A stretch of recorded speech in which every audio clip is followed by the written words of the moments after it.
At dito tayo sa patungkol kay kasalukuyang Ginebra player LA Tenorio. So naglabas na nga po ng update ang Spin by Spin.ph staff na sinasabi rito, credit po and thank you. LA Tenorio set to be named new Magnolia Hatchet coach. Source. So for sure, marami ang nagulat dito. Batay sa report nga po, nanggaling raw di umano ang source inside the San Miguel Corporation camp. So kung matatandaan nyo, unang napabalita nga pong magiging coach ng Magnolia si Tenorio ay dito sa kilalang sports writer dito sa ating bansa na si Sir Snow Badwa na siyang nagpost last July 10. At nitong araw lang muling nagparamdam ang nasabing mahusay na sports writer. At ito nga ang naging patama niya sa mga bashers na hindi naniwala at hindi naniniwala sa kanya.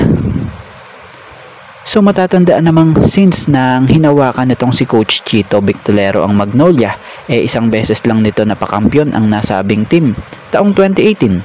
At after noon hindi na nasundan pa. At ang isa rin sa tinitingnan niya ring nakapagtulak para palitan na itong si Coach Chito yung possible itong pagkakaroon ng mga future superstar gaya ng pagkuha ng Magnolia kila Xavier Lucero and Will Navarro via trade. Bagamat ng mga nakuha ang mga ito, inaasahan ang team ay mas lalakas pa. Last conference lang, kaya lang baliktad ang nangyari, lalong humina nga at kung saay hindi pa nga sila nakaakyat at nakalusot sa quarterfinals dito lang sa kakatapos na konferensya. So kung tuluyan nga po kung sakaling malagay si LA as head coach ng Magnolia, bilang opinion nga natin dito mukhang swerte ang Magnolia kay LA Tenorio dahil may background na talaga ito sa pagko-coach. Bukod doon sa pagiging Gilas Youth head coach niya, dati nga rin po itong nasama na rin sa coaching staff ng Gilas National Team and sa Letran noon.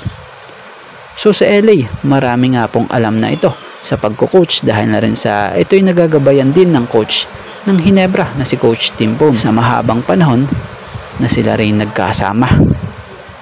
So sa LA Tenorio, isang PBA veteran na sa buong karir niya nga po dito sa PBA ay dito siya sa Ginebra nagkaroon ng pinakamaraming kampyonato na nakuha sa paglalaro niya. So syempre, magpahanggang ngayon, ito'y nananatiling player ng Ginebra. Pero aabangan natin sa mga susunod na araw or buwan kung anong desisyon na magmumula sa kanya, kung magpapatuloy pa ba siya sa paglalaro sa PBA para sa Ginebra or tuluyang magiging coach siya ng Magnolia batay sa tulad na lumabas dito sa balita ngayon sa kanya. So abangan natin.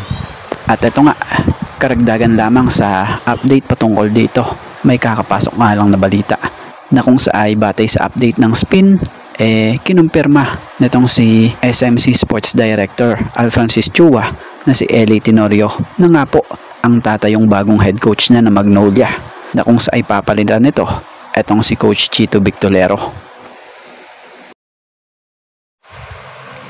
Speaking of Allen Bulanadi, pumirma na nga ang sharpshooter guard na si Allen Bulanadi sa team ng Pangasinan Heatwaves para maglaro sa MPBL.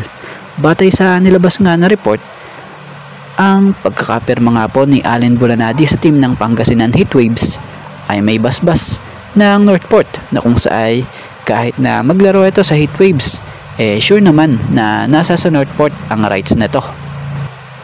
So balitay itutulong at tatapusin lang ni Allen Bulanadi ang MPBL Season 7 at after noon magbabalik PBA ito para sa team ng Northport Batang Pier.